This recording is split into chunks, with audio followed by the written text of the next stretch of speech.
The refugee crisis, as we face it now, is a perfect example for this. We all moved and touched by the things going on suddenly right among us. It's clear that there is a crucial role to media and journalists and that in that very situation. Today's webinar is very much about the basic knowledge about legal prerequisites and about the practice in Europe. So we will discuss basic terminology too. Yeah, I'm happy to be here with you. I've never done a tutorial, and I have never tutored it, so it's cool to do that for the first time. I'm working for the UNHCR in Austria, so of course I know mainly a lot about Austrian topics, but of course also about European and global topics. I thought I'd give you a couple of words about the UNHCR, and it means United Nations High Commission of Refugees. Funnily, it's called High Commissioner and not High Commission, but that's because it was founded in the aftermath of the Second World War in 1950. The founders thought, okay, the refugee causes will be a very specific topic for the next couple of years, but then we can close down this office of the UNHCR and we can move on to more important things. Unluckily, this was not like it was planned, and unfortunately, and I will show you that later, we have now even more refugees than after the Second World War. Actually, our work is based mainly on the convention relating to the status of refugees, very often also called the 1951 Refugee Convention. In German, it's called the Genfer Flüchtlingskonvention, so the Geneva Refugee Convention. All European law and also the Austrian asylum law, also the German asylum law, has its roots in the Refugee Convention, and also all the European laws, all the regulations, actually they come from the Refugee Convention. The UNHCR itself, we are around 8,000 colleagues in more than 120 countries. It sounds quite a lot, but if you think of all the crises around the world, that's actually not very much. So mostly we work in partnership with a lot of other international organizations, and of course with also a lot of international NGOs or local NGOs, of course, as well. Our basic mandate is international protection and durable solutions for refugees. I think lots of you might know the UNHCR as a humanitarian actor. You've seen like the white tents with the blue logo on it in many parts of the world where the governments and the states are completely overwhelmed with the refugee influx, where we are taking over a big part of supporting and assisting refugees with humanitarian aid, along with a lot of other actors. The situation is a bit different in industrialized countries as we are in Europe, and I put the example of Austria here in the slide that you can see.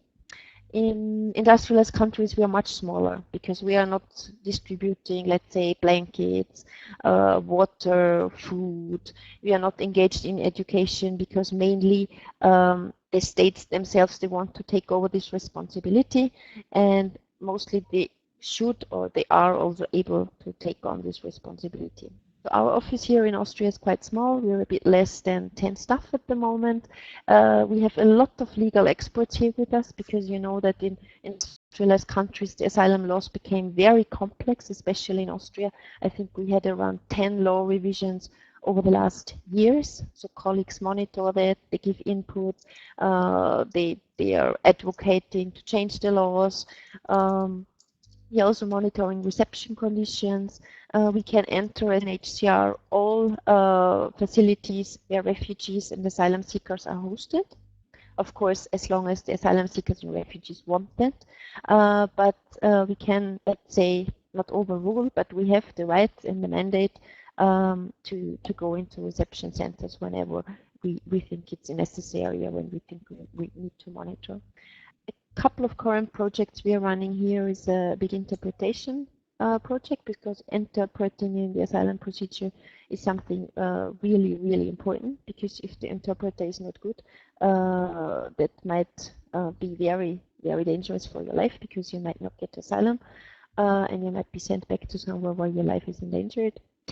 We have worked a lot with unaccompanied minors, and we are doing a lot of quality assurance work in asylum procedures. And then that's rather my field of work.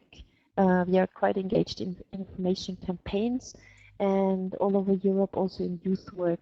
Means like we are putting together teaching material to start at a very early age to educate what it means to be a refugee, how integration can work with children, and it's not a pure refugee issue, but children from different backgrounds, ethnically, but also socially different backgrounds. So that's a big part of our work.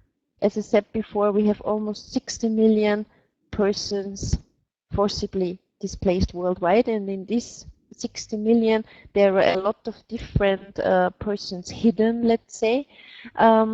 I think what's very, very important when we talk about displacement here in this context, also with the UNHCR, it's forcibly displaced persons. And it's already a big differentiation with migrants, because in a very traditional definition, we would say migrants can go back whenever they want, their life is not in danger. But with refugees and other displaced persons, that's not the case. We have 20 million refugees, and within this refugee population, it's like a bit more than 14 million which are under our mandate, because at some point the UN decided that the Palestinian refugee cause was a very specific refugee cause, and that there is that there should be like one organization only dealing with these refugees and this very specific problem. So UNHCR is not dealing with Palestinian refugees. Of course, we have given a lot of humanitarian assistance also to Palestinians, but we would not deal with legal cases. Apart from the refugees, a lot of people are so-called IDPs. What does IDPs mean? It's written here, it's internally displaced persons. That means these are persons who are on the run in their own country. Many of them are displaced in Syria. In Syria, we have an enormously big group of displaced persons. We don't know the exact number, but we believe it's at least 7, maybe even 8 or 9 million persons displaced in the country. In Syria, before the war, it had a population of 22 million. So half of the country either fled the country and the others internally displaced, most of them in very, very difficult situations. And then we have another group, the so-called asylum seekers. And very often I get the question, why are there so few asylum seekers and why are they all in Europe? Well, that's quite easy to answer, because in many, many places in the world, there is no asylum procedure. Asylum seeker means that a person seeking asylum, but this person is still in a procedure, so it's called an asylum seeker. But many countries just don't have an asylum procedure. Let's put maybe an example on that. If you take, for example, let's take Sudan and Chad, because I've been there a couple of years ago. For example, all refugees coming from the Darfur region, coming to Chad, so going over the border, becoming refugees when they cross the border. Chad says, okay, we know that they are refugees. There is no need to put them through a procedure. We just give them a paper that states that they are refugees, and we do not go into any legal detail because we know the conflict and we know that these persons are refugees. So basically, no asylum seekers, only refugees. In industrialized countries, you would have that a bit different. If you have Austria, Germany, Great Britain, I'm just checking who is in there in the chat, Spain, I think all of the countries where you are from, in your country there would be asylum procedure. That means refugee comes to your country, lodges an asylum claim. During the time of the processing of the asylum claim, the person is an asylum seeker, and once the asylum procedure is decided positively, the person is a so-called recognized refugee. We can jump quite quickly over this slide. I brought them with me that you can see a little bit where there are the major refugee producing, sorry for this kind of terminology, but the countries where most people have to flee at the moment.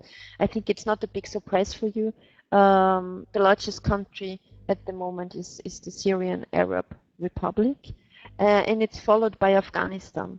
And I have to tell you, Afghanistan has been on top of this list, I think, for 10, 50, maybe even 20 years. And a lot of refugees have spread all over the world. Then you have a lot of countries, Somalia, Sudan, South Sudan, Democratic Republic of Congo. I think you know all these conflicts. But just to give you a small overview where people are coming from at the moment. So you see already, and that's, I think, a very strong argument that one can use now, that we're seeing more people coming to Europe, but still the biggest refugee hosting countries are not European ones. You have Turkey, you have Pakistan, you have Lebanon, you have Iran, Ethiopia, Jordan. So basically no big European country here in the lead. It's just to put things a bit in perspective. Now we are reading every day in the newspapers in Europe that everybody wants to come to Europe. But basically we're still having like more than 80% not coming to Europe. That's just a fact. As we have talked a little bit about Syria, and I think it's the most pressing and the most urgent crisis we are facing now, just to give you a couple of numbers, we have more than 4 million in the neighboring countries, which put a lot of strain, especially on the smaller countries. You can see Lebanon and Jordan, kind of tiny countries if you compare it to the refugee population that they have taken in. In Lebanon it was more than 1 million. The arrivals in Europe, that's April 2011 was the beginning of the Syria refugee crisis. We're missing out October, but I think that's a quite good illustration of the dimensions. Still, I think one has to admit it's a quite big number all of a sudden coming to Europe, but basically the big refugee population still in Europe.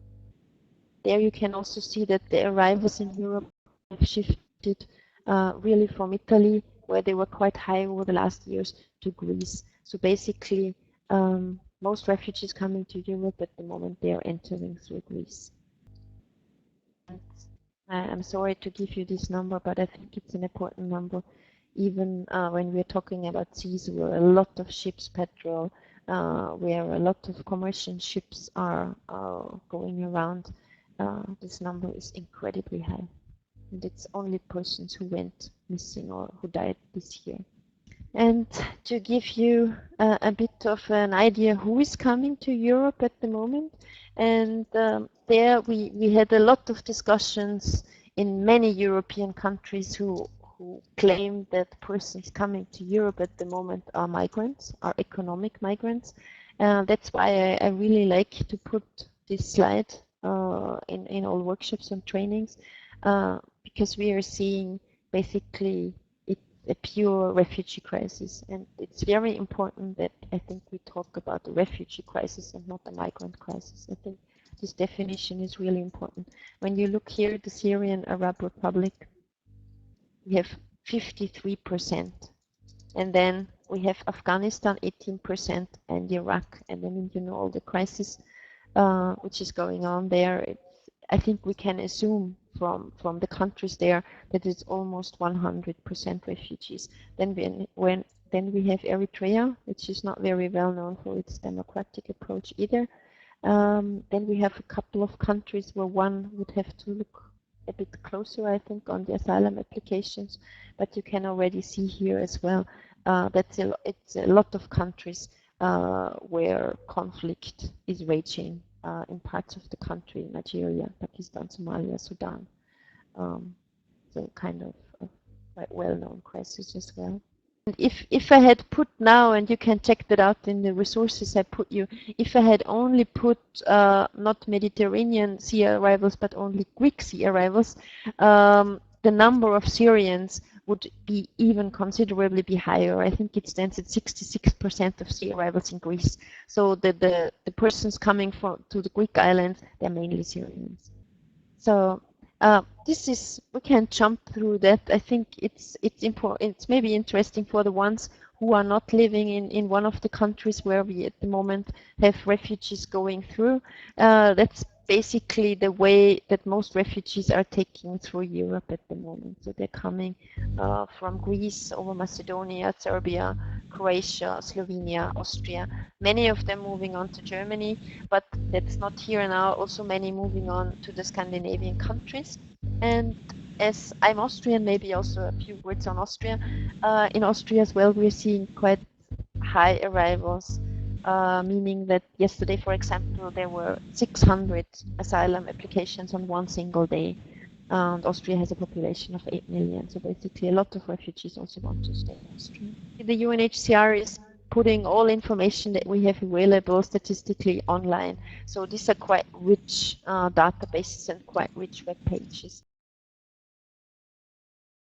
Are there efforts to harmonize the asylum rules, and who would be in charge? Martin wants to know that. There are efforts to harmonize them. That's basically a task of the European Union and mainly the member states themselves, who have to work on this kind of common asylum regulations. Then there is, I guess, a complicated question by Elke, but very interesting. She says that she was asked many times about the gender bias. Can you tell something about differences?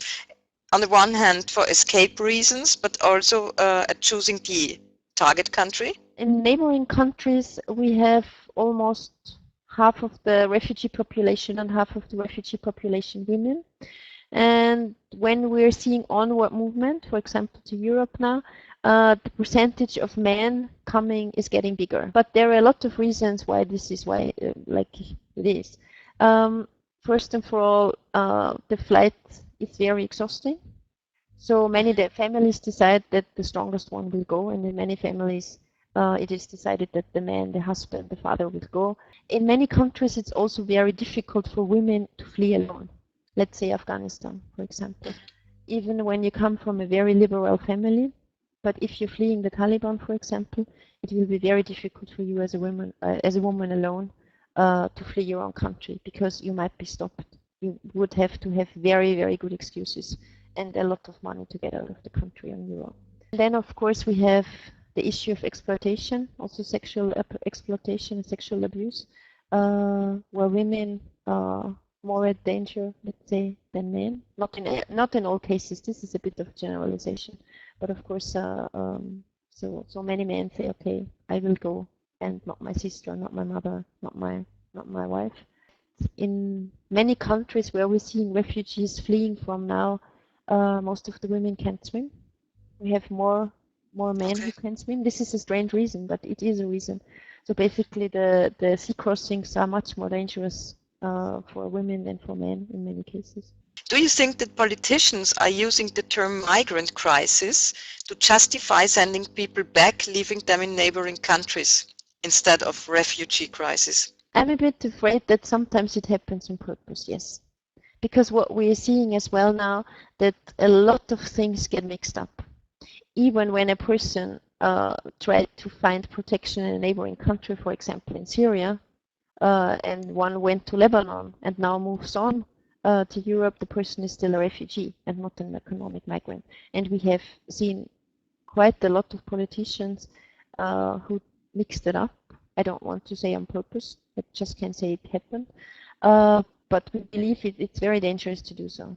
An economic migrant would leave because he or she wants to earn more money. That's not the definition of economic migrant. And even if a refugee in one of those neighboring countries, he or she is not permitted to work, he almost can't make a living, the children can't go to school. That's not an economic migrant in my view. Jasmin writes, an Austrian newspaper argued recently to change the terminology in the media from asylum seekers to exile seekers.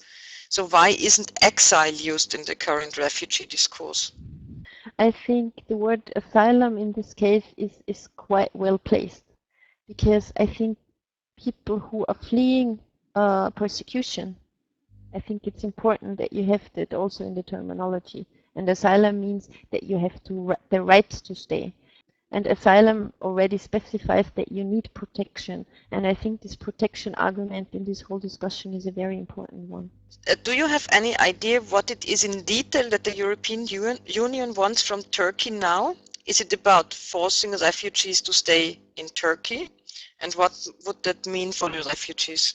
The main purpose, of course, is to improve conditions for refugees, that the European Union doesn't get so much onward movement. So be it in giving more money to humanitarian organizations, spending more money on education, because we are seeing in all neighboring countries, we are seeing the problem that refugee children have huge problems to get a proper education. So basically, I think it's this kind of classic opening up perspectives to make refugees stay and kind of stop this onward movement. Nicole has a couple of questions, and one is, can you comment on the pushback in the Mediterranean and on the route to Greece as well? Yep. I cannot really comment on pushbacks. Pushbacks, of course, are always a concern to UNHCR, and there are a couple of investigations ongoing, also from other countries which have put up fences. And I think we as a refugee protection organization, we are very active, but I don't really know in detail about like specific cases. And how have Frontex operations changed with the increase of the influx? Frontex was in the beginning purely patrolling in between, let's say, Libya and Italy, or not Libya, but like the Mediterranean Sea, quite close to Italy. Then they were mandated, or actually they were not only mandated, but it was an obligation for them also to go much more into rescue and life-saving activities. But now actually this part of the sea is getting less and less important, and only the sea crossing from Turkey to Greece basically has been increasing a lot, and that's a quite short passage actually. It's only about 5 kilometers. So I would say Frontex is not so operational there, but of course you have also boats patrolling there. Back to patrolling in this part of the sea, you have actually a lot of boats out there. You have Frontex, you have the Greek Coast Guard, you have the Turkish Coast Guard, but you also have a lot of private boats. You have a lot of fishermen, because the sea is actually quite small and there were a lot of islands, so basically there were a lot of boats around. But unluckily, the boats that refugees are using are also getting smaller and smaller and smaller. So basically, the accidents unfortunately did not go down. But we see like refugees are telling us that 50, 60 persons even get even pushed from the smugglers on a little tiny boat, and if they say they don't want to go, they force them to go. Very interesting question by Nicole. What was the trigger or the reason for the massive increase in refugees trying to reach Europe via Greece this year? Was it less restricted policies on securing the border in Greece, or was it the pressure? And we came to the conclusion that it's a mixture of reasons. As I said before, the longer, and I think we can discuss about Syria because the big influx is Syrian. So let's put it down to the Syrian crisis. We are in the 5th year of the crisis, and that's actually the time that we have also realized in other crises in the world that people start moving on. Because what happens, people have depleted all their private resources if they had resources, but of course a lot of people had jobs, had savings, but now they completely run out of money. But the same applies to the humanitarian organizations. The neighboring countries, or the humanitarians in neighboring countries, are extremely underfunded. So basically, I think that's also a second in time where this onward moving for us did not come as a big surprise. But maybe what came as a bigger surprise is that it happened quite suddenly. We have also seen quite high asylum applications last year, but not so many discussions about that. People did not go on openly on public buses, on public trains. They rather moved with smugglers irregularly because the borders were kind of closed or very, very closely monitored. Now they are moving publicly. And of course, I think also the statements of Germany were not the reason why people were moving on, but I think in this point of time, of course, there were a trigger, and then the movement became more obvious, I think. And of course, what we are also hearing from refugees, and that might sound a bit surprising, we've asked a lot of them, why do you want to go to Germany? What's in there for you? Of course, it's well known, it's a big country, it's known for giving protection, for having jobs, but apart from it all, it became a kind of self-fulfilling prophecy for many as well. And they tell us, okay, my neighbor moved on, my family moved on, so it's what seems natural for me to do as well. So I think a couple of reasons, and not only one reason where you can link the two. And I think persons have also very different reasons because of course, like people are very different from very different backgrounds, very different families. Is it possible to summarize European asylum seekers' label briefly, or is it too complex, or maybe you have resources on that? Unfortunately, there is no summary, and the only thing which I can say now, they are very, very different.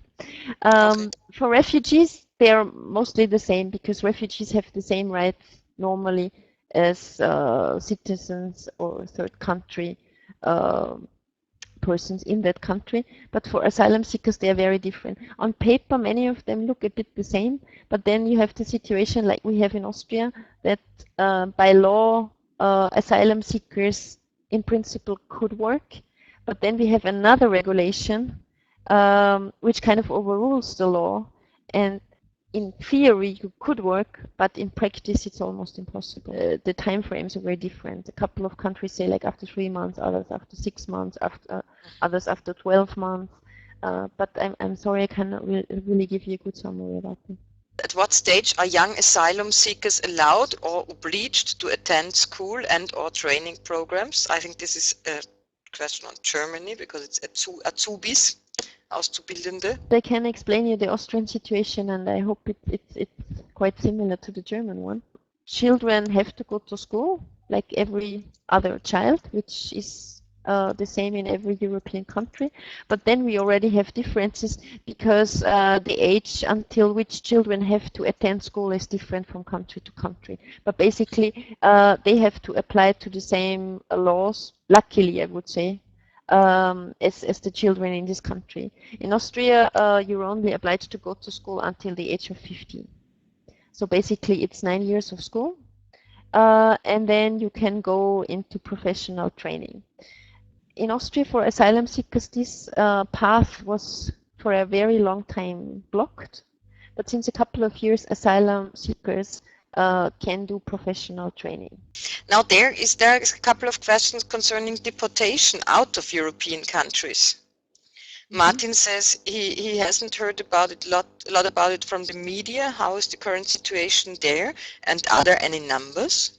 Not European ones. You would most probably find numbers maybe even publicly available in the country where you are living. In Austria, sometimes you can get these numbers, statistical numbers, but with deportations, of course, you have a kind of mixed picture because it's not only asylum seekers. It's not only asylum seekers with a negative decision who might get deported. It might be also persons who have never applied for asylum but who came maybe with a work visa or without a visa and couldn't get a residence permit, who might get deported in theory. Okay. But there are no overall European numbers. Denmark runs a deportation camp in Sjælsmark. I don't know how to pronounce it. And are there any plans to introduce similar facilities amongst other European states? I can't really comment properly on this question because I do not know the camp, and sometimes it's a bit tricky what these facilities really are. But I can only say for Austria, because there I am the expert at the moment. Luckily, no such things are planned, but this would not exclude that there are other camps planned somewhere else. What does your organization think about the so-called transit zones the CDU-CSU parties are proposing at the EU borders? We have no real specific position about that because we don't want to mingle, honestly said, too much into politics. What is important for us, and I think that has never been defined in this debate, how these zones might look like. I think as a UNHCR we would very, very closely monitor if all safeguards are kept, and we would also very, very closely monitor that it does not lead to detention, because in our view detention is really the measure of last resort. So basically I think as long as there is no real suggestion on the table, we are not really able to comment it properly. Has UNHCR any means to stop hard measures on refugees like in Hungary? We have harshly criticized the measures in Hungary, and they came not as a surprise, but we are very disappointed that Hungary really in detail exactly did what they had announced before. Yeah, basically we believe that all these kind of deterrence measures in the end do not work. They might work for Hungary now, but you will never stop refugees from fleeing, because I mean you're just fighting the refugees, but not the root cause of their flight, of course.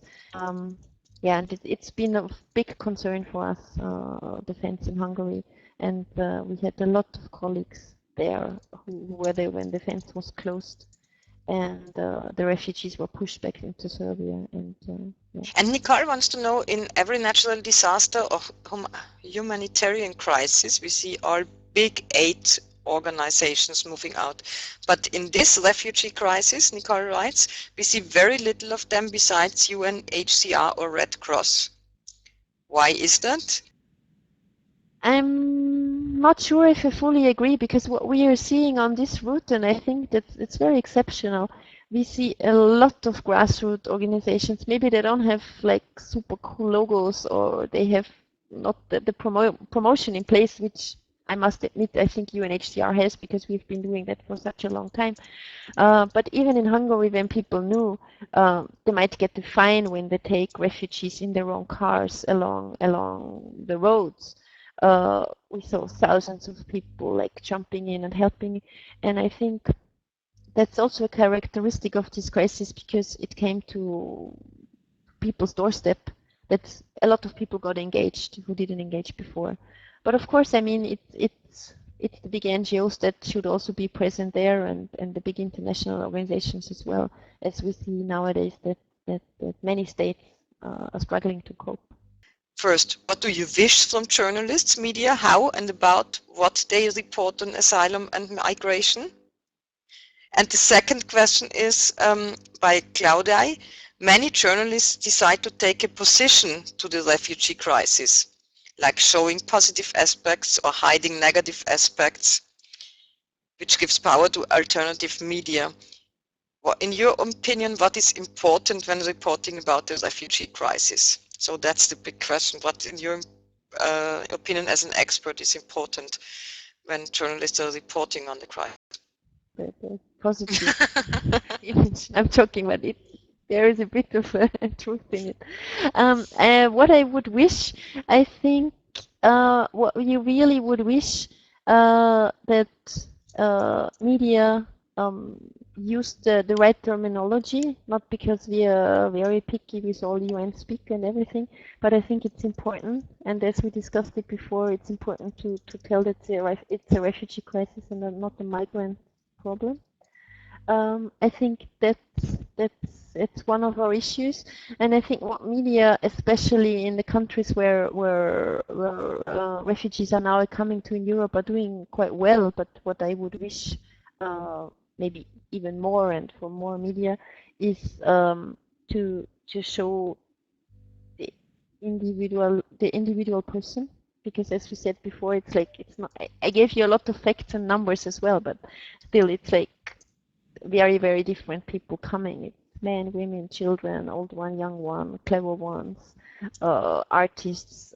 It's everybody basically, and I think that's important for the public to know, and I think that takes a bit away the fear that this big mass of undefined persons that we don't know, that might look different, they are coming and they're, let's put it in a very negative way, they are invading, which of course is not true, because everybody is very different. I would wish that refugees and the flight topics are seen in an empathic way, but of course, and being more neutral now, I think the journalist's work is to be objective, and I think media will be respected when they report what they see, and when they report what's the fact. Basically, I would say, yeah, all the rules of good journalism apply to this topic as they do apply to all the others. Do you think that the media is showing the whole situation? Because in ICW's view, German media is not talking about the case of Eritrea, for example. I mean, to show the whole situation, I think that's really a challenge, because then you would have to report about nothing else but asylum topics. And I think journalists, as well as everybody, I guess, is rather reporting about what happens in front of your doorstep. And speaking specifically about Eritrea, I think that might be the reason that not so many Eritreans are coming to Germany and Austria.